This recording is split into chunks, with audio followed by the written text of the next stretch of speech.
October 31 பார்க்கும்பொழுது அது ஒரு சனிக்கிழமையாக காணப்படுகிறது, சாட்டர்டே. ஸோ மார்ட்டின் லூதர் என்ன செய்கிறார் என்றால், ஒரு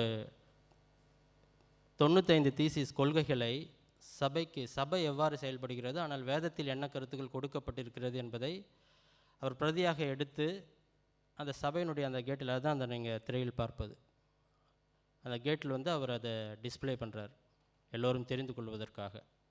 ஆனால் அன்றைய நாளில் அவர் இதை டிஸ்பிளே பண்ணும்போது அவர் இப்படி சபையை பிரிக்க வேண்டும் என்ற நோக்கத்தோடோ இல்லை மற்ற காரியங்களோடு அதை செய்யவில்லை. குறிப்பாக சபை மூப்பர்களோடும் அல்லது சபையில் இருக்கிற மற்ற போதகர்களோடும் அவர் உரையாடி மீண்டுமாக சபையை ஒழுங்குபடுத்த தான் அதை செய்தார். ஆனால் அது நாளடைவில் என்ன ஆனதுன்னா, சபை வரலாற்றிலேயே ஒரு மிகப்பெரிய காரியமாக அதிலிருந்து பிரிந்தவர்கள் தான் நாம் அனைவரும் protest against the traditional things.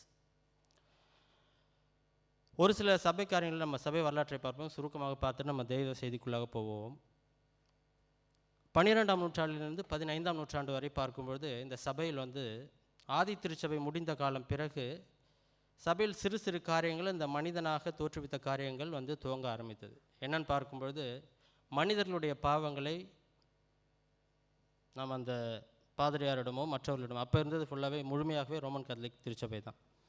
So அவர்களிடம் நம்ம அறிக்கை செய்ய முடியும். அவர்கள் நமக்கு ஃபஸ்ட் லைனாக தான் பார்க்கும்பொழுது, early church encourage acts of penance அப்படின்னு பார்க்கும்போது, நம்முடைய பாவங்களை நம்ம அறிக்கை செய்யும்பொழுது அவர்கள் என்ன செய்வார்கள் என்றால், நம்மை பக்தியில் வளர்வதற்காக ஒரு சில காரியங்களை செய்ய சொல்வார்கள். அதாவது நம்மை ஜபத்திலோ அல்லது உபவாசத்திலோ அல்லது மற்றவர்களுக்கு நன்மை செய்வதிலோ அதை செய்வதற்காக தான் இது ஆதி திருச்சபை ஆரம்பிக்கப்பட்டது 12லேருந்து 15ஆம் நூற்றாண்டு காலங்களில்.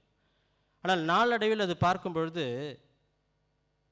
அந்த காரியங்கள் பொருளாதார ரீதியாக நீ காசு கொடுத்தால் இத்தகைய காரியங்களை பெற்றுக்கொள்ளலாம் என்ற ஒரு நிலை வரும்பொழுது தான் இங்கே என்ன பண்ணும்போது மார்ட்டின் லூதர் அதை எதிர்க்கிறவராக காணப்படுகிறார் என்று நம்ம பார்க்கிறோம். அது மட்டுமல்லாது சபையில் அந்த நாட்களில் சபையில் பல்வேறு காரியங்கள், இந்த பர்கேட்ரி நம்ம பல பேருக்கு நமக்கு கேள்விப்பட்டிருப்போம். இந்த ஒரு டேர்ம் பர்கேட்ரி என்று பார்க்கும்பொழுது, ஒரு மனிதன் இறந்த பிறகு வேதத்தின் பிரகாரமாக அவன் என்ன பண்ணுறான், இறந்த பிறகு ஒன்று தேவனுடைய கிருபையிலே பரலோகமோ இல்லை நரகத்திற்கோ தான் செல்ல முடியும். ஆனால் இங்கே என்ன சொல்கிறாங்கன்னு பார்க்கும்பொழுது, அதற்கு இடைப்பட்ட ஒரு காலம், ஒரு மனிதன் இறக்கும் பொழுது அவனுடைய பாவம் நிவர்த்தி செய்யாத சூழலில் காணப்படும் பொழுது அவன் ஒரு பர்கேட்ரி, இன்டர்மீடியட் ஸ்டேஜ், உத்தரிக்கிற ஸ்தலம் என்று சொல்வார்கள். அதாவது பாவம் சுத்திகரிக்கப்பட வேண்டிய இடம் என்று சொல்வார்கள். அங்கே போயிட்டு அந்த ஆத்மா இருக்கும்.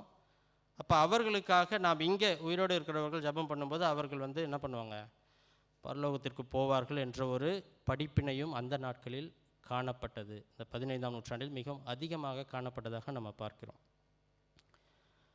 குறிப்பாக இங்கே பார்க்கும்பொழுது இந்த ஜோஹான் டெட்சல் என்ற ஒருத்தர் பார்க்கும்போது அவர் என்ன பண்ணுறாருன்னா, ஓப்பனாகவே ப்ரீச்சிங் சபையில் எப்படி சொல்கிறாங்க. இது ஒரு ஃபேமஸ் ஸ்லோகன் ஆக்சுவலி. அந்த நாட்களில் பார்க்கும்பொழுது, as soon as the coin in the coffer rings, the soul from purgatory springs. அப்படியே எதுகை முனையாக ரிங்ஸு ஸ்ப்ரிங்ஸ்னு எழுதியிருக்காங்க. என்னென்னா, நீங்கள் ஒரு இறந்த உங்களுடைய உறவினர்களோ அல்லது உங்களுக்கு நெருக்கமானவர்களோ இறக்கும்பொழுது அவங்க பரலோகத்துக்கு போவாங்களா இல்லை நரகத்துக்கு போவாங்களா ஒரு டவுட் இருக்குது உங்களுக்கு.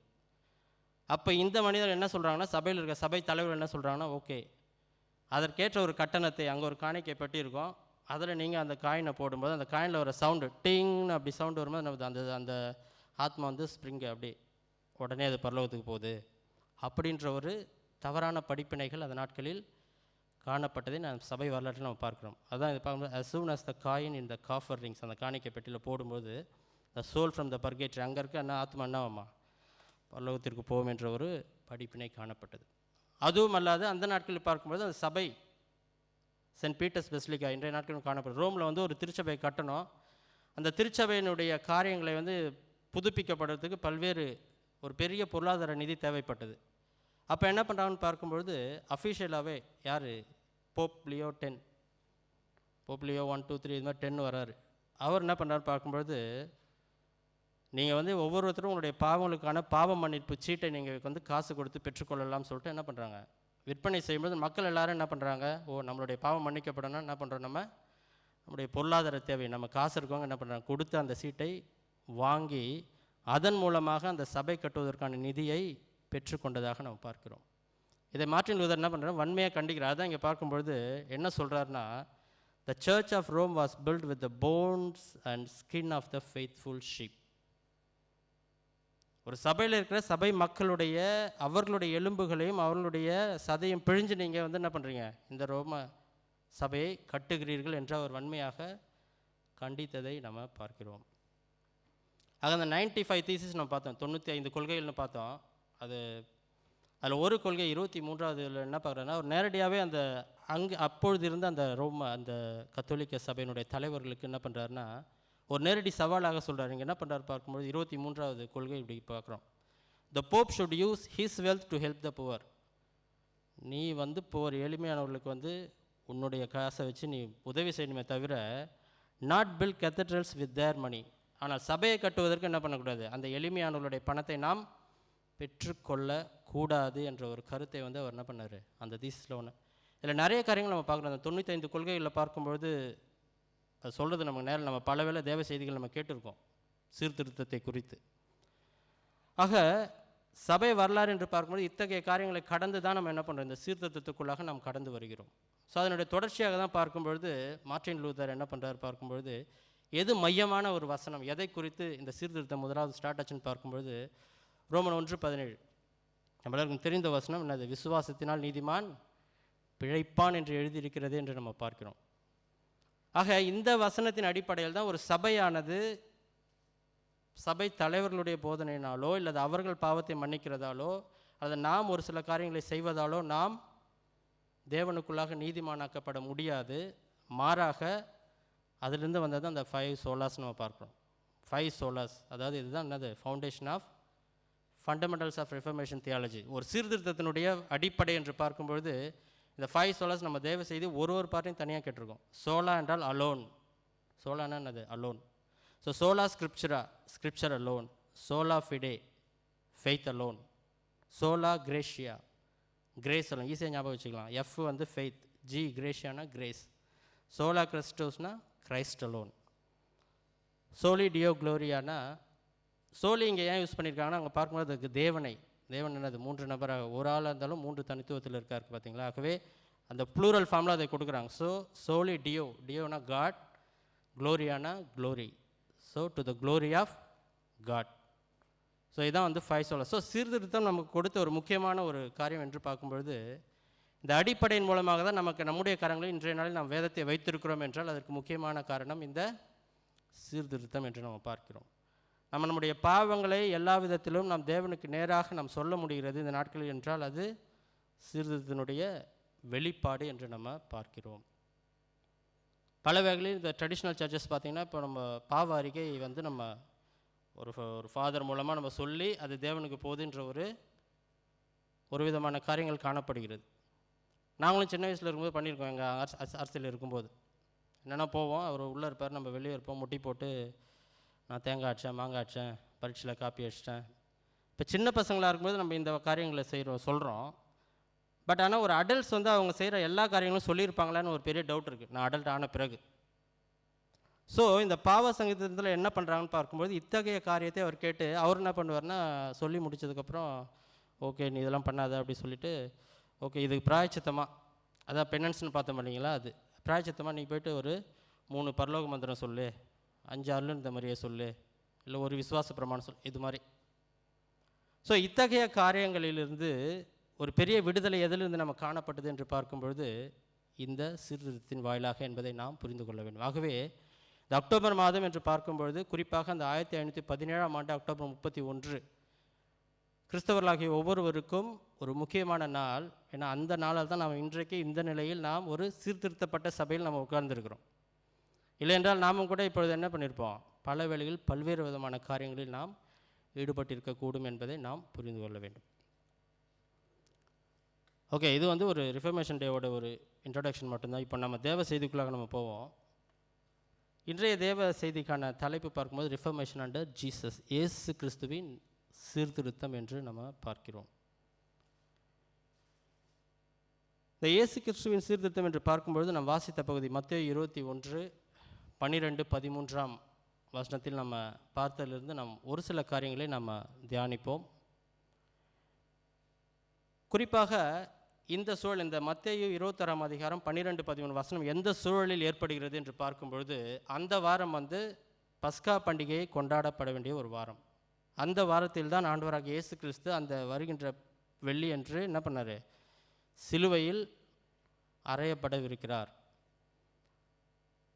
அதுக்கு முன்னாடி நாள் ஞாயிற்றுக்கிழமை தான் என்ன பண்ணுறாரு பார்க்கும்போது, ஒரு பவனியாக அந்த மக்கள் அனைவரும் என்ன பண்ணுறாங்க?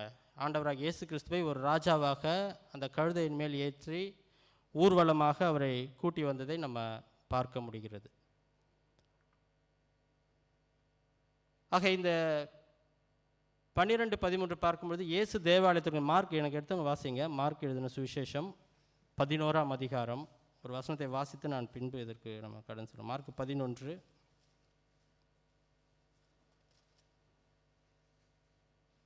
11ஆம் அதிகாரம் 9ஆம் வசனம் வாசிங்க, 8-9 வாசிங்க. அநேகர் தங்கள் வஸ்திரங்களை வழியிலே விரித்தார்கள், வழியிலே பரப்பினார்கள்.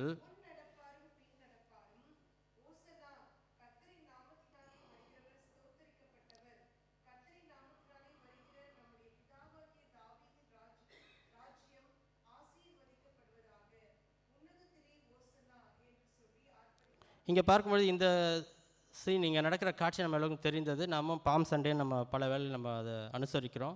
அப்போ ஆண்டவராக இயேசு கிறிஸ்து எருசலேமில் அந்த வழியாக கழுதையின் மேல் பவனியாக சென்று எங்கே போகிறாரு?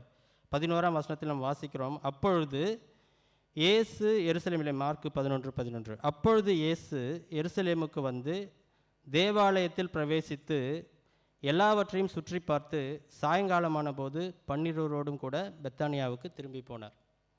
ஆக இன்றைய நாள் முதல் நாள் சண்டே அங்கே பார்க்கும்போது என்னன்னா, ஆண்டவராக இயேசு கிறிஸ்து பவனியாக போகிறார், எருசலேம் தேவாலயத்துக்குள்ளாக செல்கிறார், எல்லாத்தையும் சுற்றி பார்க்குறார், என்ன பண்ணுறார்? திரும்பவும் பெத்தானியாவுக்கு கடந்து செல்கிறார் என்று நம்ம பார்க்கிறோம். ஆக இந்த வாரம், இந்த பஸ்கா பண்டிகையை கொண்டாடக்கூடிய இந்த வாரம் என்பது எருசலேமில் பார்க்கும்பொழுது அந்த க்ரௌட் ஜனக்கூட்டம் பார்க்கும்பொழுது வழக்கத்துக்கு மாறாக 4 முதல் 5 மடங்கு கூட்டம் அதிகமான இடமாக அது காணப்படுகிறது. ஏனென்றால் உலகத்தில் எல்லா மூலையிலும் இருக்கிற மக்கள் என்ன பண்ணுறாங்க? அந்த நாட்களில் தான் அந்த பலிகளை செலுத்த, தங்களுடைய காணிக்கைகளை செலுத்த, அல்லது பல பேர் வந்து அந்த புனித யாத்திரை, பில்கிரிம்ஸ் சொல்கிறாங்க, புனித யாத்திரை மேற்கொள்பவர்கள்லாம் இங்கே வந்து பார்த்து எருசலேம் தேவாலயத்தை நம்ம பார்த்து விட்டு வர வேண்டும் என்று அந்த ஒரு ஆவலோடு கூட இந்த வாரம் முழுவதுமாக அந்த எருசலேம் நகரம் முழுவதுமாகவே ஒரு திருவிழா கோலமாக காணப்படுகிறதை நாம் பார்க்க முடிகிறது. ஆக இங்கே இருக்க எருசலேம் தேவாலயம் ஒரு சாம்பிளுக்காக இந்த ஃபோட்டோ போட்டிருக்கேன்.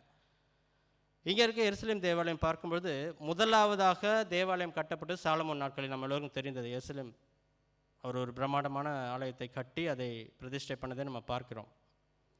அதற்கு பிறகு அந்த மக்கள் பாபிலோனியர்களால் அடிமைப்பட்டு செல்லும் பொழுது அந்த எருசலேம் தேவாலயம் என்ன பண்ணுது? இடிக்கப்படுவதை நம்ம பார்த்துருக்கோம். அதற்கு முடிந்து அவர்கள் அந்த சிறையிருப்பை முடித்து திரும்பி வரும்பொழுது மீண்டுமாக அந்த தேவாலயம் கட்டப்படுகிறது, செருபாபேல் தலைமையில் கட்டப்படுகிறது என்று நாம் பார்க்கிறோம். அப்போ தான் எஸ்ரா நெகேமியா எல்லோரும் அவருடைய பங்களிப்பை செய்கிறார்கள். ஸோ இவ்வாறு கட்டப்பட்ட இந்த ஆலயம் புதிய ஏற்பாட்டுக்கு வரும்போது ஆண்டவராக இயேசு கிறிஸ்து வாழ்ந்த நாட்களில் அந்த தேவாலயம் பார்க்கும்பொழுது அந்த ஆலயம் வந்து புதுப்பிக்கப்பட்ட ஒரு ஆலயமாக, அந்த நாட்களில் இருந்த அரசன் ஏரோது வந்து அந்த ஆலயத்தை புதுப்பித்து அதை எக்ஸ்டெண்ட் பண்ணுறாரு. சின்ன ஆலயத்தை என்ன பண்ணுறாருன்னா இவர் பல ஸ்கொயர் ஃபீட்டுக்கு அதிகமாக எக்ஸ்டெண்ட் பண்ணதை நம்ம பார்க்க முடிகிறது. ஆகவே இந்த ஆலயத்தினுடைய பரப்பளவு எவ்வளோன்னு பார்த்தீங்கன்னா கிட்டத்தட்ட 35 ஏக்கர்னு சொல்கிறாங்க அந்த நாட்களில். அவ்வளோ பெரிய இடம். கேடிபிஹெச் ஹாஸ்பிட்டல் வந்து ஒரு 20 ஏக்கர், இது வந்து 35 ஏக்கர். ஸோ இதுமாரி 35 ஏக்கர் பரப்பளவு உள்ள ஒரு இடம், அவ்வளோ பெரிய பிரம்மாண்டமான இடம். அப்புறம் இந்த ஆலயம் வந்து நீங்கள் எங்கேருந்து பார்த்தாலும் சுற்றி தெரிகிற ஒரு இடம், ஏன்னா இது வந்து உயரத்தில் இருக்குது. ஸோ இப்பேற்பட்ட ஒரு ஆலயத்துக்கு தான் என்ன பண்ணுறாரு இப்போது ஆண்டவராகிய இயேசு கிறிஸ்து முதல் நாள் வராரு. குருத்து ஞாயிறு அன்று இந்த பவனியாக வந்து அதை பார்வையிட்டு திரும்ப அவர் பெத்தானியாவுக்கு செல்கிறார். ஏன்னா அவங்க தங்க எருசலேம் முழுவதுமாக பேக்டு, எல்லா ஹோட்டல்ஸு, ரூம்ஸு, நண்பர்களிடம், உறவினர்கள் எல்லாமே என்ன பண்ணுது? ஃபுல்லாக இருக்கிறதெல்லாம் அவர் திரும்பி எங்கே போகிறார்? பெத்தானியாவுக்கு செல்வதை நம்ம பார்க்கிறோம். இதில் பார்க்கும்போது உங்களுக்கு நல்லா தெரியும், அங்கே பெத்தானியா வந்து இங்கே இருக்குது. பெத்தானியான்றது யாருன்னு பார்த்தா அது யார் வீடுன்னு பார்த்தீங்கன்னா மார்த்தா, மரியா, லாசரஸ் உடைய இடம். ஓகே, இயேசு அங்கே தான் தங்குறார். ஸோ முதல் நாள் முடித்து திரும்பவும் இங்கே சென்று இப்போ நம்ம இங்கே வாசிக்கிற பகுதி என்ன நடக்குதுன்னா மறுநாளில் நடக்குது. இப்போ மறுநாளில் ரெஸ்யூம் பேக் ஆகுது. அங்கே பார்க்கும்பொழுது மறுபடியும் அந்த மார்க் 11:12 வசனம் வாசிங்க. மறுநாளிலே அவர்கள் பெத்தானியாவிலிருந்து புறப்பட்டு போதும் சார். இங்கே பார்க்கும்போது மறுநாள் என்ன பண்ணுறாங்க? அவங்க பெத்தானியாவிலிருந்து என்ன பண்ணுறாங்க? மறுபடியும் இங்கே புறப்பட்டு எருசலேம் தேவாலயத்துக்கு இங்கே வருவதை நம்ம பார்க்கிறோம். ஸோ இப்போ ஆண்டவராக இயேசு கிறிஸ்து புறப்பட்டு எருசலேம் தேவாலயத்துக்கு வந்த பிறகு டெம்பிள்குள்ளே நடக்கிற காரியம் தான் நம்ம என்ன பண்ண போகிறோம், இன்றைக்கி நம்ம பார்க்க போகிறோம். ஆகவே ரிஃபர்மேஷன் அண்டர் ஜீசஸ், சீர்திருத்தம், இயேசுவின் சீர்திருத்தம் என்று பார்க்கும்பொழுது ஆண்டவராகிய இயேசு தன்னுடைய சீர்திருத்தத்தை முதலாவதாக எங்கே தான் துவங்குகிறார் என்று பார்க்கும்பொழுது எங்கே துவங்குகிறார்? சபையில், சர்ச்சில், தேவாலயத்தில் துவங்குவதை நாம் பார்க்கிறோம்.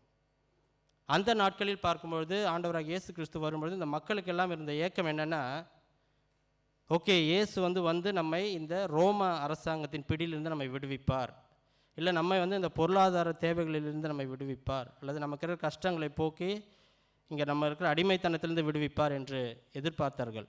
பல வேளைகளில் அவர் ராஜாவாக்கும் என்ன பண்ணாங்க, முயற்சி செய்ததை நம்ம வேதத்தில் வாசிக்கிறோம். ஆனால் இயேசு அதை நிராகரித்து, ஏன்னா இயேசுக்கு நல்லா தெரியும் அவர் முதல் வருகை வந்த நோக்கம் மனிதனுக்கும் இடையான பிரச்சனைகளை தீர்க்க அல்ல, அது மனிதனுக்கும் தேவனுக்கும் இடையான உறவை வலுப்படுத்த என்பதை நாம் புரிந்து கொள்ளணும். ஆகவே இயேசு கிறிஸ்துவனுடைய சீர்திருத்தம் முதலாவதாக துவங்குகிற இடம் என்று பார்க்கும்பொழுது நாம் அது தேவாலயத்தில், சபையில் என்று நாம் பார்க்கிறோம்.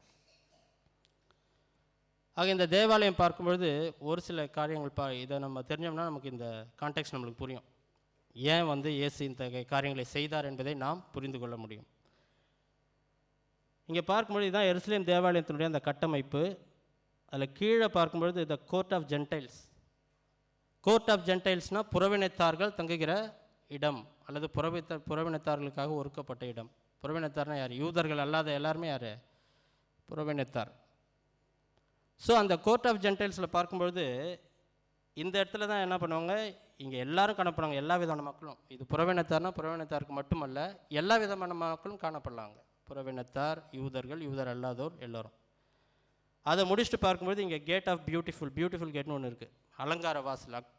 அப்போஸ்தலர் நடவடிக்கைகள் 3:3 நம்ம வாசிக்கிறோம். ஓகே, ஆக அந்த அலங்கார வாசலுக்கு தாண்டி போகும்போது அடுத்ததான் நான் பார்க்கும்போது கோர்ட் ஆஃப் விமன்ஸ்னு நம்ம பார்க்கணும். அதாவது பெண்களுக்கான கோர்ட். அதாவது யூத பெண்மணிகள் மட்டும் அங்கே போக முடியும். யூத பெண்மணிகளும் யூத ஆண்களும், அதாவது கோர்ட் ஆஃப் விமன்னா ஆண்களும் பெண்களும் போகலாம், ஆனால் பெண்கள் அந்த எல்லை வரைக்கும் தான் போக முடியும். அதை தாண்டி என்ன பண்ண முடியாது, அடுத்த ஸ்டேஜுக்கு போக முடியாது. ஸோ கோர்ட் ஆஃப் விமன் நம்ம பார்க்குறோம்.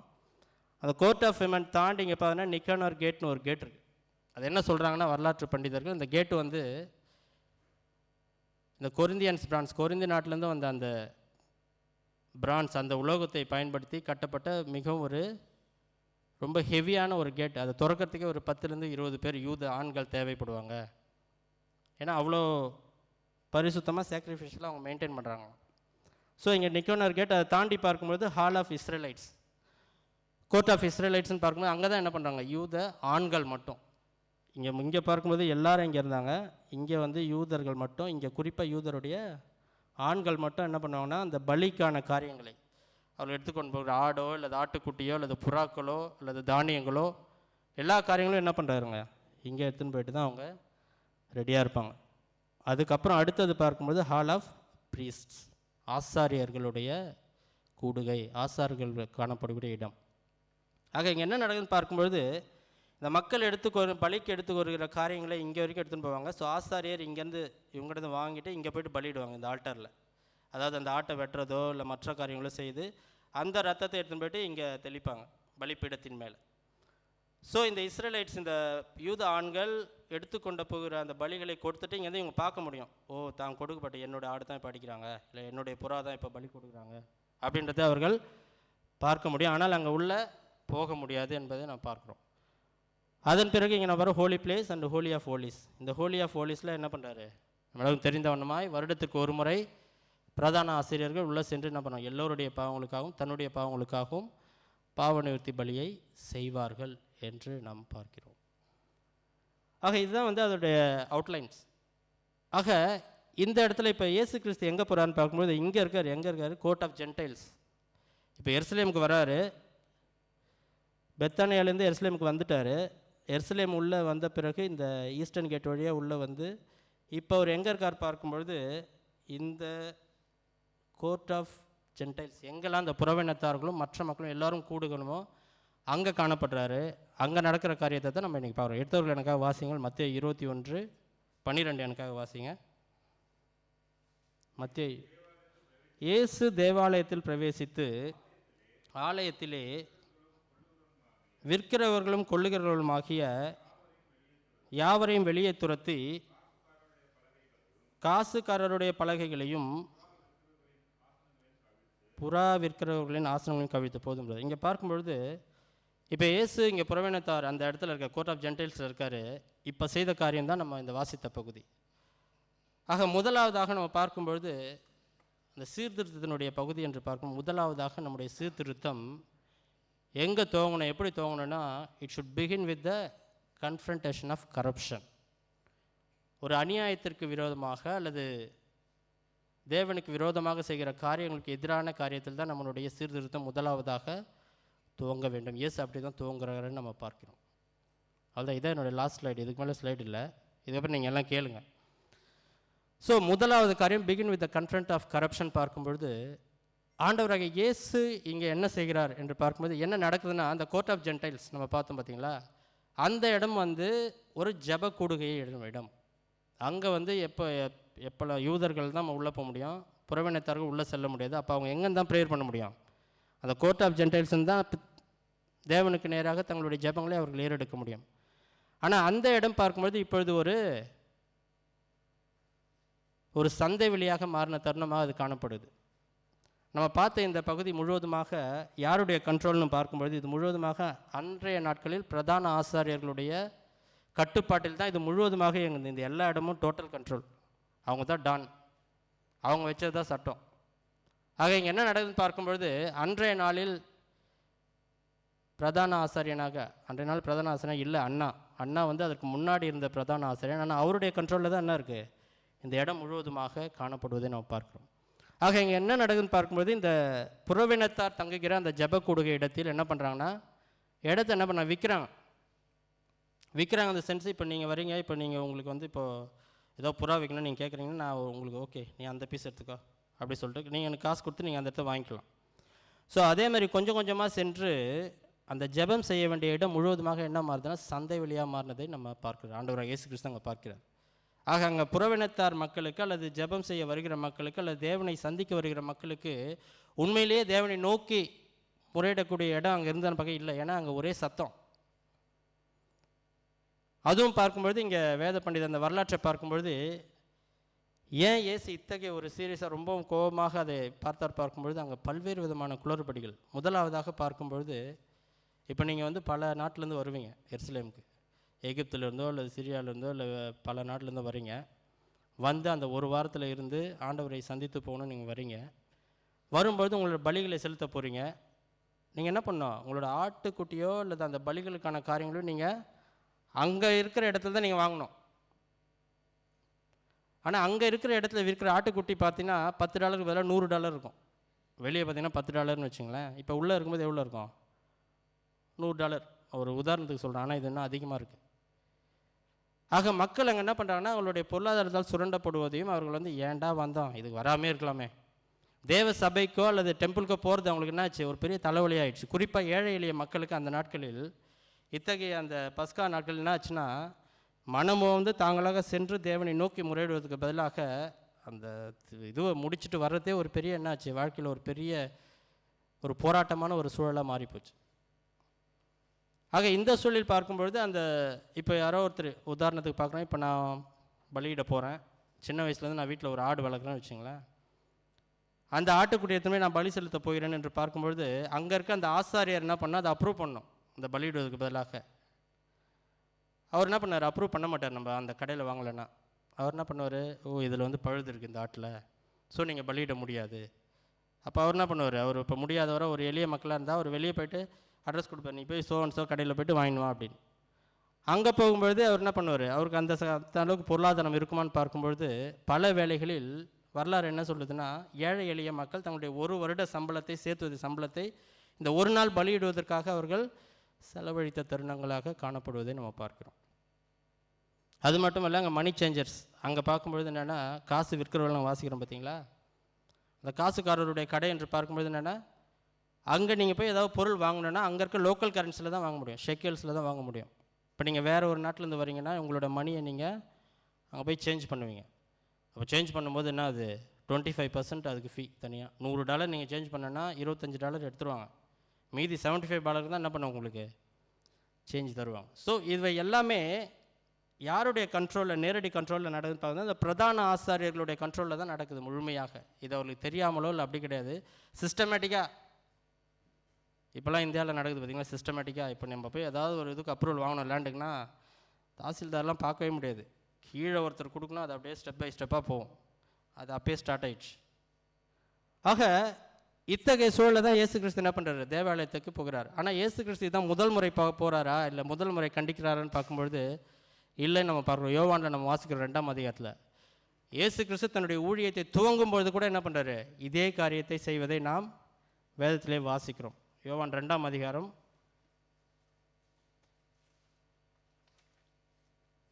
13ஆம் வசனம் வாசிங்க எனக்காக.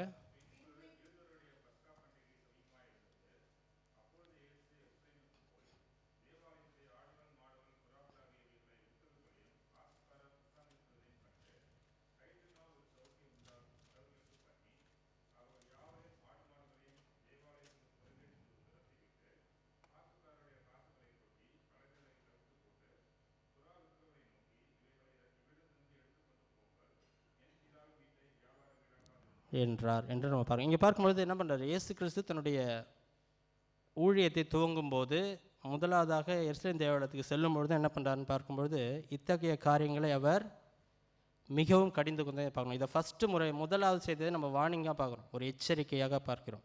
இப்போ இரண்டாவதாக இங்கே நடக்குது, மத்தேயுவில் நம்ம வாசிக்கிறது ஒரு நியாய தீர்ப்பின் வெளிப்பாடாக நம்ம பார்க்கிறோம். பல பேர் நினைக்கலாம், இயேசு தான் 3 வருஷத்துக்கு முன்னாடியே சொல்லிட்டாரு, திருப்பியும் 3 வருஷம் கழிச்சு இதை சொல்லணுமா, அதாங்க ஒரு சேஞ்சுமே நடக்கலையே, ஒரு மாற்றம் நடக்கலையே, ஏன் இதை சொல்லணும் அப்படின்னு நம்ம கேள்வி வரலாம். ஆனால் இயேசு கிறிஸ்து தன் உலகத்திற்கு வந்த நோக்கத்தை அங்கே தெளிவாக வெளிப்படுத்துகிறார். அவர் ஏன் எந்த நோக்கத்திற்காக இங்கே வந்தாரோ, ஒவ்வொரு மக்களும் என்ன பண்ணோம், மனம் திரும்பி தேவனிடத்திற்கு திரும்ப வேண்டும். அவர்களை தேவனிடத்துக்கு திருப்புவது தான் ஆண்டவராக இயேசு கிறிஸ்து இந்த உலகத்திற்கு வந்த முதல் நோக்கமே தவிர இல்லை சமுதாயத்திலோ அல்லது அந்த சொசைட்டியில் இருக்க பிரச்சனைகளை தீர்க்க அவர் வரல. அஃப்கோர்ஸ் அவர் 2ஆம் வருகையிலப்போ அதுதான் செய்ய போகிறார். ஆக இங்கே நம்ம பார்க்கும்பொழுது முதலாவது நம்ம அதெல்லாம் பார்க்குறோம், it should begin with the confrontation of corruption. ஆக இந்த அநியாயத்திற்கு நேராக தான் இயேசு கிறிஸ்து என்ன பண்ணுறாரு, அவர் அந்த காரியத்தை செய்கிறார். எல்லாவற்றையும் கவிழ்த்து போட்டு எல்லோரையும் துரத்தி விட்டதை நம்ம வாசிக்கிறோம். ஆனால் அங்கே அந்த நாட்களில் அந்த எருசலேம் தேவாலயத்தில் அந்த பஸ்கா பண்டிகை அப்போது எத்தனை ஆடுகளுக்கு சுமார் எத்தனை ஆடுகள் பலியிடுவாங்கன்னு நம்ம பார்க்கும்போது ஒரு ஹிஸ்ட்ரி எடுத்து சர்வே எடுத்து பார்க்கும்போது என்ன சொல்லுதுன்னா 255,000 2,50,000 ஆடு இப்போ பலியிடப்படுதுன்னு வச்சுங்களேன். அப்படி தான் எஸ்டிமேஷன். ஸோ 2,50,000 ஆடுகளில் ஒவ்வொரு ஆட்டுக்கும் இவங்க எவ்வளோ இப்போது காசு எவ்வளோ அதிகம் வைக்கிறாங்க, அப்போ எவ்வளோ காசு அவங்களுக்கு வந்திருக்கோ, அப்போ எந்த அளவுக்கு அவங்க பொருளாதார ரீதியாக மக்களை சுரண்டி இவர்கள் தங்களுடைய பொருளாதாரத்தை மேம்படுத்தி கொண்டார்கள் என்பதை நாம் புரிந்து கொள்ள முடியும். ஆக இயேசு கிறிஸ்து அங்கே அவர்களை துரத்தும் பொழுது நமக்கு ஒரு கேள்வி வரலாம், எப்படி அப்போ யாரையும் அவரை கேள்வி கேட்கலையா? அங்கே பிரதான ஆசாரியர் கண்ட்ரோலில் தானே இருக்குது அந்த இடம் முழுவதுமாக. அங்கே ஆசாரியர்கள் அத்தனை பேர் இருக்காங்க, யாருமே அவரை கண்ட்ரோல் பண்ணல. ஏன்னா மக்கள் என்ன பண்ணாங்க, இயேசு கிறிஸ்துவின் அவர் சார்பாக இருந்தார்கள்னு நம்ம பார்க்கணும். ஏன்னா அந்த மக்களுக்கே அது பிடிக்காம தான் இருந்தது. யார் தான் விரும்புவா இத்தகைய பலிகளையோ இல்லை ஆண்டவருடைய தேவாலயத்திற்கு சென்று ஒரு பீஸ்ஃபுல்லாக நான் போயிட்டு வரேன்னு நினைக்கிறேன். ஆனால் அங்கே ஒரே கத்தலும் கூச்சலுமா அங்கே இயேசுவே, அதாவது தேவனே இல்லாத ஒரு தேவாலயமாக அது காணப்பட்டதை நம்ம பார்க்கிறோம்.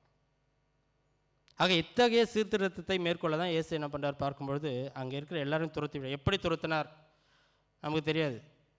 இயேசு கிறிஸ்துவால் முடியாத காரியம் இதில். அங்கே ஒரு எப்படியும் பார்க்கும்போது ஒரு கூட்டம் பார்க்கும்போது மினிமம் அந்த சரௌண்டிங்கில் 1 lakh to 1 லட்சத்துலேருந்து 2 லட்சம் மக்கள் கூடி இருக்கக்கூடும் என்று பார்க்குறோம். ஆனால் அது உள்ள அந்த கோர்ட் ஆஃப் ஜென்டைல்ஸ் அந்த இடத்துல எத்தனை பேர் இருப்பாங்க நமக்கு தெரியாது. கிட்டத்தட்ட ஒரு 10,000 20,000 30,000 நம்ம வச்சுப்போமே. எல்லோரையும் எப்படி ஒரே வார்த்தையில் அவர் துரத்திருக்க முடியும்? எப்படி துரத்திருப்பார்? வெளியே போகணும்னு ஒரு சவுண்டாக சொல்லியிருப்பார், போயிருப்பாங்க எல்லாம் பயந்து. ஆண்டவரால் முடியாத காரியம் எதுவும் கிடையாதுன்னு வச்சுங்களேன். ஆக நம்முடைய வாழ்க்கையிலும் கூட அன்றைய நாட்களில் நம்ம பார்க்கும்பொழுது அது என்னவாக காணப்பட்டது, புறா விற்கிறது, காசு விற்கிறது, மற்ற காரியங்கள் சபையில் காணப்பட்டது. ஆனால் இன்றைய நாளில் நம்முடைய சபையில் நாம் என்ன பார்க்கிறோம்? இன்று நம்ம லிட்டரலாக விற்கல, எதுவுமே கரெக்டு தான். நம்ம எதுவுமே இப்போ விற்கிறது கிடையாது, இல்லை புறாவை பலியிடுறது கிடையாது. ஏன்னா ஆண்டவராக இயேசு கிறிஸ்துனுடைய உயிர்த்தெழுதல் மூலமாக எல்லாமே மாற்றிட்டோம். ஆனாலும் கூட நம் சபையில் தேவாலயத்தில் தேவனை நாம் அனுசரிக்கின்ற நேரத்தில் நாம் அந்த நேரத்தை நாம் தேவனுக்கு நேராக எப்படி நாம் செலவிடுகிறோம்? இந்த 9லேருந்து 10 நம்முடைய சபை நேரம். அந்த சபை நேரத்தை நாம் எவ்வாறு தேவனுக்குள்ளாக கொடுக்கிறோம்? இப்போது இயேசு கிறிஸ்து இங்கே ஆலயத்தில் வந்தார், அங்கே போகிறதுக்கு பதிலாக இங்கே வந்தார்னா என்ன நடக்கும் நம்ம யோசித்து பார்த்தோம்னா, பாதி பேரோட மொபைல் வந்து வெளியில் இருக்கும். காசுக்காரருடைய இது புரட்டி போடுறாரு இல்லையோ, மொபைலை தூக்கி அடிப்பார். ஏன்னா நம்ம முதல்ல அனௌன்ஸ் பண்ணுறோம், என்ன பண்ணுறோம், சைலன்ஸ் யுவர் மொபைல், இல்லைன்னா சுவிட்ச் ஆஃப் பண்ணி வைங்கன்னு பண்ணுறோம். அப்போ தான் நம்ம பாதி பேர் ஹலோ, அப்போ தான் டிங் டிங் டிங் சவுண்டு. அப்போ அந்த டிங் டிங்னு ஒரு சவுண்டு வருதுன்னா சபை நேரத்தில் அப்போ என்ன அர்த்தம்னா, நம்ம தேவனை மதிக்கிறோமோ சபையை மதிக்கிறோமோ இல்லையோ, நம்ம யாரை உதாசனப்படுத்துகிறோம்? அந்த தேவாலயத்தை தோற்றுவித்த ஆண்டவராகிய இயேசு கிறிஸ்துவை நாம் அவமதிக்கிறோம். சபையில் நம்ம கேம்ஸ் விளையாடுறோம், அப்போ நம்ம யாரை வந்து உதாசனப்படுத்துகிறோம்? இல்லை அந்த மொபைல் வந்து அப்போ தான் இம்பார்ட்டண்ட்டாக ஆஃபீஸ் மெயிலு, அப்போ தான் இன்வெஸ்ட்மெண்ட் டீட்டெயிலு, ஸ்டாக் ஏறியிருக்கா இறங்கியிருக்கா. இப்போ இதெல்லாம் பார்க்குறோம்னா நம்ம இன்டெரக்டாக என்ன சொல்லணும்னா உள்ளே தான் உட்காந்துன்னு இருக்கோம், ஆனால் ஆண்டவருக்கு எதிராக உட்காந்துன்னு இருக்கோம்னு நம்ம பார்க்குறோம். நமக்கும் அந்த ஆசாரியர்களுக்கும் எந்த ஒரு வித்தியாசமும் கிடையாத ஒரு நபர்களாக நாம் காணப்படுகிறோம். ஆகவே முதலாவது காரியம், நம்முடைய சீர்திருத்தம் சபைக்குள்ளாக துவங்க வேண்டும், அது நமக்குள்ளாக துவங்க வேண்டும். குறிப்பாக இதை மற்றவர்கள் சொல்லியோ இல்லை சபை தலைவர்கள் சொல்லியோ செய்யக்கூடாது. இது என்ன பண்ணோம், நாமவே மனமும் வந்து நாம் செய்ய வேண்டும் என்பதை நாம் பார்க்கணும். நேரம் ஆகிவிட்டது. ரெண்டாவது நம்ம பார்க்கும்பொழுது, முதலாவது என்ன பண்ணோம், சீர்திருத்தம் சபையில் நடக்கிற அநீதிகளுக்கு எதிராக தான் இயேசு துவங்கினார். ஆகவே நாமும் கூட இந்த நாட்களிலும் மார்ட்டின் லூதர் அப்போ பண்ணிட்டார் சீர்திருத்தம். 1517ஆம் ஆண்டு பண்ணி நம்மளை பிரித்து எடுத்துட்டார். பிரித்து இப்போ என்ன பண்ணிட்டார், நமக்கு ஒரு சத்தியத்தை கொடுத்து, நம்ம சத்தியத்தை பார்க்கிற இல்லை சத்திய வேதத்தை நமக்கு கையில் வருகிற அந்த ஒரு பாக்கியத்தை கொடுத்து, நம்முடைய பாவங்களை தேவனுக்கு நேராக அறிக்கை எடுக்கிற அந்த ஒரு காரியத்தை நமக்கு கொடுத்து எல்லாவற்றையும் செய்து விட்டார். ஆனாலும் கூட நாம் இன்று எந்த சூழலில் நம்ம காணப்படுகிறோம்? உண்மையிலேயே நாம் வந்து சீர்திருத்தப்பட்ட பிள்ளைகளாக காணப்படுகிறோமா? சீர்திருத்தப்பட்ட திருச்சபையில் இருப்பது வேற, சீர்திருத்தப்பட்ட மக்களாய் காணப்படுவது வேற. ரெண்டுமே டோட்டலி டிஃப்ரெண்ட்டு. நான் சீர்திருத்தப்பட்ட திருச்சபையில் இருந்தாலும் கூட நான் என்னுடைய தனிப்பட்ட வாழ்க்கையில் சீர்திருத்தப்படாமல் காணப்படுவது மிகவும் எளிது என்பதை நாம் பார்க்க வேண்டும். ஆகவே நம்முடைய முதலாவது காரியம், இயேசு கிறிஸ்து சொல்கிற காரியம் என்னன்னு பார்க்கும்பொழுது, நம்முடைய உள்ளத்தில் இயேசு பார்க்கும்பொழுது எத்தகைய காரியங்களை அவர் வந்து புரட்டி போடுவார். ஹி ஓவர் டர்ன் த டேபிள்னு பார்க்குறோம். நம்முடைய இதயத்தை அவர் புரட்டி போடும்பொழுது நாம் என்னவாக காணப்படுகிறோம்? இரண்டாவதாக நம்ம பார்க்கும்பொழுது, he restores the reformation restores the commitment to scripture. வேத வாக்கியத்தின் நிறைவேறுதலாக இயேசு இதை செய்ததை நம்ம பார்க்கிறோம். ஆக நம்முடைய சீர்திருத்தம் எதை குறித்து, எதை மையமாக வைத்து காணப்பட வேண்டும் என்று பார்க்கும்பொழுது, அது வேத வசனத்தை மையமாக வைத்து தான் காணப்படுகின்றான். நான் சபையை சீர்திருத்துறேன்ட்டு நான் என் இஷ்டத்துக்கு ஒரு ரூல்ஸ் போடக்கூடாது. மனிதன் உருவாக்கின ரூல்ஸ்லாம் இங்கே கிடையாது. இங்கே இயேசு என்ன சொல்கிறார் பார்க்கும்பொழுது, மத்தேயு 21:13 வாசிங்க எனக்காக. என்னுடைய வீடு ஜெப வீடு என்னப்படும் என்று எழுதியிருக்கிறது, நீங்களோ அதை கள்ளர் குகையாக்கினீர்கள் என்றார் என்று நம்ம பார்க்கிறோம். ஆக இங்கே இயேசு என்ன பண்ணார் பார்க்கும்போது, அவர் வேத வசனத்தை அவர் இங்கே கோடிட்டு காட்டுகிறார். முதலாவது பார்க்கும்பொழுது, என்னுடைய வீடு ஜெப வீடு என்று எழுதியிருக்கிறது. என்ன பண்ணுறாரு, வேதத்தை அவர் அடிக்கோடிட்டு காமிப்பதை நம்ம பார்க்கிறோம். ஏசாயா தீர்க்கதரிசன புத்தகத்தில் நம்ம வாசிக்கிறோம் அந்த வசனத்தை. ஏசாயா 56:7 என்னுடைய வீடு ஜெப வீடு என்று எழுதியிருக்கிறது என்று நம்ம பார்க்கிறோம். எடுத்து எனக்காக வாசிங்கள். ஏசாயா 56 கொண்டு வந்து மகிழ பண்ணுவேன்.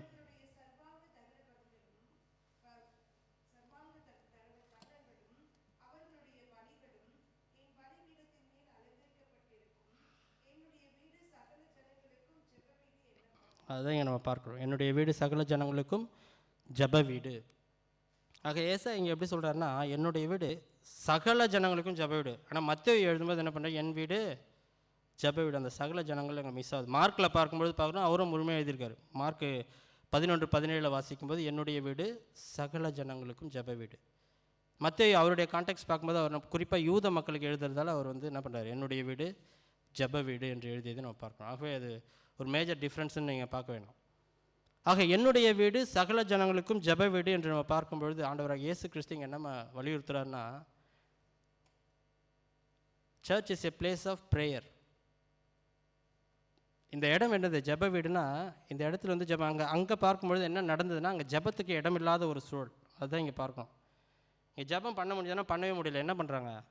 நீங்கள் ஜெபம் பண்ணின்னு இருப்பீங்க, ஒரு சைடில் பார்த்தா பார்கெயின் பண்ணிட்டு இருக்கோம். ஆட்டுக்குட்டி ஒரு 50 ரூபா குறைச்சி கொடுப்பா. அந்த சைடு வந்து ஒரு என்னது மணி சேஞ்சரு, என்னப்பா இவ்வளோ கமிஷன் கேட்குற, கொஞ்சமாக போ. அப்புறம் இந்த சைடு பார்த்தா இன்னொருத்தன் வந்து புறாவை தூக்கி ஓடுவான், கிக்கி கிக்கி அது கத்தின்னு இருக்கும். ஸோ இதான் அங்கே சூழல். நீங்கள் எப்படி ப்ரேயர் பண்ணுவீங்க அங்கே? ஆக ஒரு ஆலயத்திற்கு போகும்பொழுது ஒரு மனிதன் அங்கு சென்று தன்னுடைய காரியத்தை தேவனிடத்தில் முறையிட்டு ஒரு அமைதியான சூழல் காணப்பட வேண்டுமே தவிர இங்கே அத்தகைய சூழல் காணப்படவில்லை. ஆக தேவனுடைய வீடு, என்னுடைய வீடு சகல ஜனங்களுக்கும் ஜெப வீடு என்று எழுதியிருக்கிறதை நம்ம பார்க்குறோம். மார்க் 11:17 வசனத்தை எனக்காக வாசிங்க.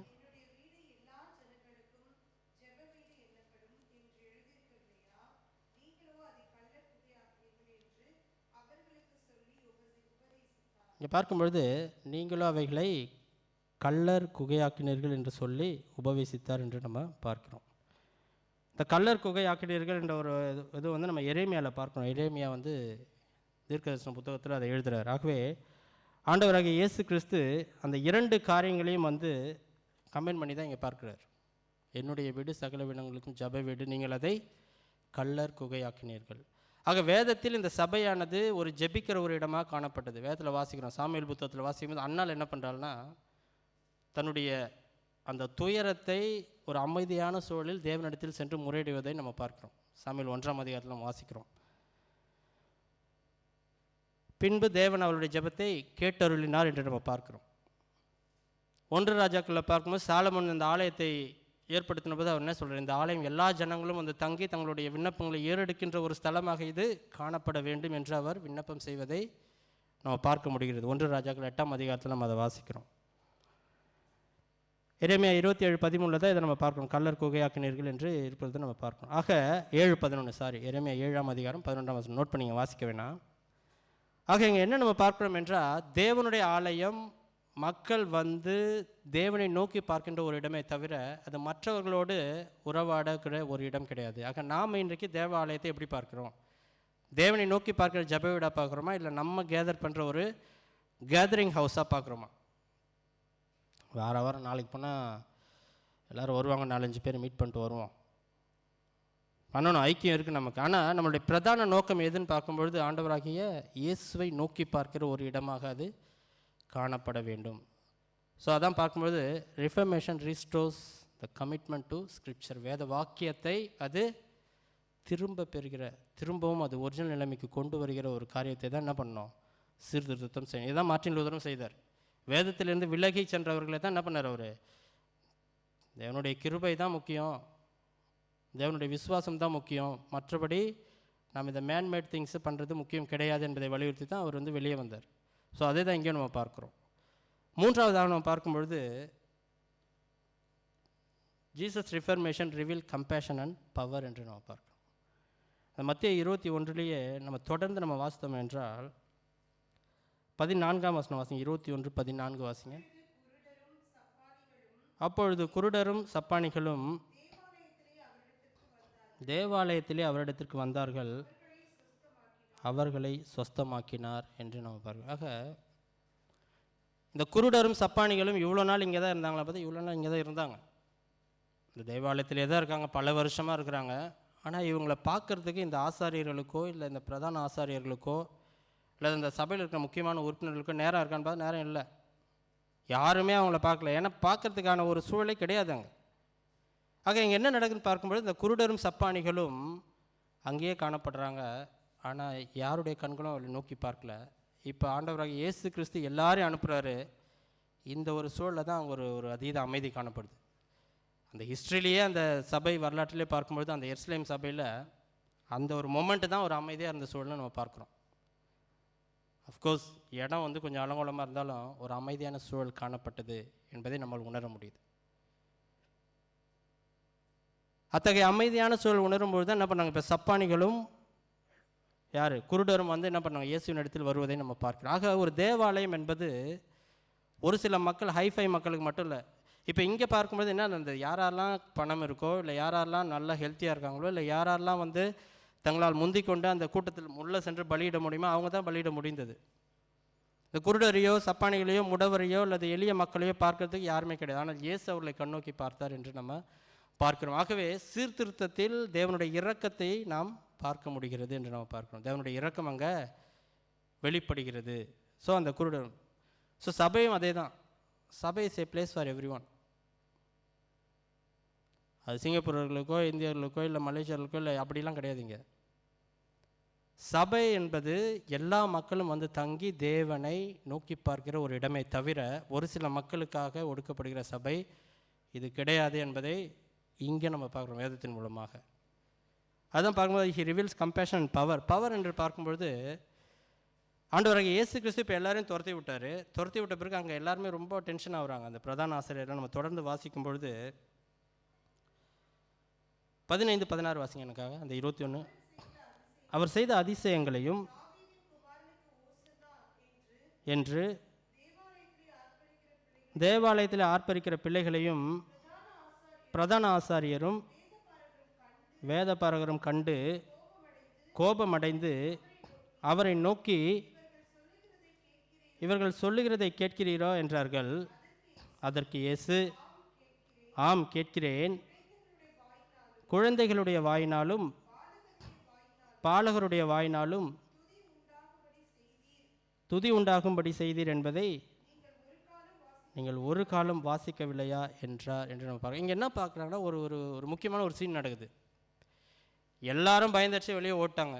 காசு விற்கிறவர்கள், புறா விற்கிறவர்கள், இல்லை பெரிய லெவலில் இருக்கவங்க எல்லாருமே இயேசுனுடைய சொல்லை கேட்டு. ஆனால் அங்கே 15 என்ன வாசிக்கிறோன்னா, அந்த பிள்ளைகள் என்ன பண்ணுறாங்களாம், தாவீதின் குமாரனுக்கு ஓசானா என்று தேவாலயத்திலே ஆர்ப்பரிக்கிற பிள்ளைகளை அப்படின்னு நம்ம பார்க்குறோம். ஆக சிறு பிள்ளைகள் என்ன பண்ணுறாங்க, அங்கே யாருக்கும் பயப்படலாங்க. மற்றவங்க வந்து சொல்லியிருப்பாங்களான்னா சொல்லியிருக்க மாட்டாங்க. ஆனால் இந்த சில்ட்ரன்ஸ் என்ன பண்ணுறாங்க, தைரியமாக பாடுறாங்க, துதித்து பாடுறாங்க. தாவீதின் மகனுக்கு ஓசானா எப்படி பார்த்துருப்பாங்க, நேற்று தான் பார்த்தாங்க. என்ன நம்ம அப்பா அம்மாலாம் நேற்று தான் இவரை பார்த்து உள்ளே கூட்டின்னு வந்தாங்க, ஓசானா ஓசானான்னு சொல்லி இன்றைக்கி எல்லாம் பயந்து ஓடுறாங்களே. அப்புறம் வேறு விட்னஸ் பண்ணுறாங்க அந்த பிள்ளைகள். குருடரும் சப்பானி சடன்னு நடக்கிறாங்க. ஸோ அவங்களுக்கு என்ன பண்ணுது, இவர் தான் வந்து நேற்று புகழ்ந்து அதே தேவன் சொல்லிட்டு அவங்க என்ன பண்ணுறாங்க, புகழ்ந்து தாவீதின் குமாரனுக்கு ஓசனா என்று ஆர்ப்பரிக்கிறதை பார்த்தோன்னே அந்த பிரதான ஆசாரியர்களுக்கும் யாருக்கும், வேத பாரகருக்கும் கோபம் அடைந்து என்று நம்ம பாருங்க. கோபம் அடைந்து என்ன பண்ணுறாங்க, ஹலோ அவங்க பாடுறது ஒன்று கேட்குதா இல்லையா, இதுதான் கொஸ்டின். இப்போ நம்ம அந்த இடத்துல இருந்தால் என்ன பண்ணியிருப்போம், ஓ என்னையா புகழ்ந்து பாட்டாங்க, சும்மா தெரியாமல் பாட்டிருப்பாங்க, மன்னிச்சு விட்ருங்க. நாளில் அவங்க பசங்களை போட்டு திட்டு, வாயை மூடுங்க, எங்கே வந்து எதை பேசுறதுன்னு தெரியல உங்களுக்கு. ஆனால் இங்கே பார்க்கும்பொழுது ஏசு என்ன பண்ணுறாரு, ஆம் கேட்கிறேன், அங்கே அக்னாலேஜ் பண்ணுறாரு. அங்கே 16 பார்க்கும்பொழுது எஸ் ஆம் கேட்கிறேன், குழந்தைகளுடைய வாயினால் அவர் என்ன பண்ணுற, அங்கேயும் ஒரு வேத வசனத்தை கோடிட்டு காட்டுவதை நான் பார்க்குறேன். சங்கீதம் 8:2 வாசிக்க வேண்டாம். ஆக தேவனுடைய அந்த சீர்திருத்தத்தில் என்ன பண்ணதுன்னா, அவர் அநீதிக்கு எதிராக ஒரு தேவனாக காணப்பட்டார். அதே சீர்திருத்தத்தில் என்ன பண்ணார், வேதத்தை மீண்டுமாக சுயநிலைக்கு ஒரிஜினலை கொண்டு வந்தவராக காணப்பட்டார். மூன்றாவதாக அவர் செய்த அந்த சீர்திருத்தத்தில் என்ன பண்ணுது, கம்பேஷன் அண்ட் பவர், அவருடைய இரக்கத்தையும் அவருடைய மனது உருக்கத்தையும், அது மட்டுமல்லாது அவருடைய வல்லமையையும் அவர் காண்பித்ததை நாம் பார்க்கிறோம். ஆகவே இன்றைய நாளிலும் கூட நாம் நம்மையே கேட்க வேண்டிய ஒரு கேள்விகள் என்னன்னு பார்க்கும்பொழுது, அந்த கோர்ட் ஆஃப் ஜென்டைல்ஸ், அந்த புறவினத்தாருடைய அந்த ஸ்தலம் வந்து எப்படி, அந்த ஸ்தலம் வந்து ஆக்சுவலாக அது புறவினத்தாருடைய ஸ்தலமாக இருந்தாலும் அது ஜெப ஸ்தலம் அது. ஆனால் அது ஜெபஸ்தலமாக இல்லாமல் சந்தை வெளியாக மாறி போனது. ஆக நம்முடைய சபை மட்டுமல்லாது நம்முடைய இருதயமும் எப்படி காணப்படுது, இப்படி அவுட்வேர்ட் திங்ஸால் பல்வேறு வகையான வெளியரங்க காரியங்களால் அலைகழிக்கப்பட்டு காணப்படுகிறதா, அல்லது உண்மையிலேயே தேவனை தரிசிக்கிற ஒரு ஸ்தலமாக காணப்படுகிறதா என்ற கேள்வியை நம்ம கேட்க வேண்டும். அங்கே மணி சேஞ்சஸ்ஸு, காசு விற்கிறவங்க எல்லாம் இருந்ததை பார்க்குறோம். இப்போ அவர்கள் வந்து யாரை ரெப்ரசன்ட் பண்ணுறாங்கன்னு பார்க்கும்பொழுது, அவர்கள் அங்கே தேவாலயத்துக்குள்ளே இருந்தாலும் கூட தேவனை நோக்கி பார்க்காதவர்களாய் காணப்பட்டார்கள். நாமும் பல வேளையில் கூட அப்படி இருக்கலாம், தேவாலயத்துக்குள்ளே இருக்கலாம், ஆனால் தேவனுக்குள்ளாக இருக்கிறோமா என்ற ஒரு கேள்வியை நாம் கேட்க வேண்டும். கடைசியாக பார்க்கும்பொழுது இயேசுவினுடைய அந்த கிளென்சிங், அவர் பண்ண அந்த ஒரு தேவாலயத்தை சுத்தப்படுத்தினார் என்று பார்க்கணும் பார்த்தீங்களா, அது வந்து நம்முடைய வாழ்க்கையிலும் தேவனை சுத்தப்படுத்த நாம் நம்முடைய இதயத்தில் நாம் அனுமதிக்கிற பிள்ளைகளாக நாம் காணப்பட வேண்டும். அப்படி காணப்படும் பொழுது நிச்சயமாகவே தேவன் நம்முடைய வாழ்க்கையிலும் ஒரு பெரிய சீர்திருத்தத்தை நிச்சயமாகவே செய்ய வல்லவராக இருக்கிறார். தேவன் தாமே நம்மை ஆசீர்வதித்து வழிநடத்துவாராக. ஆமீன்.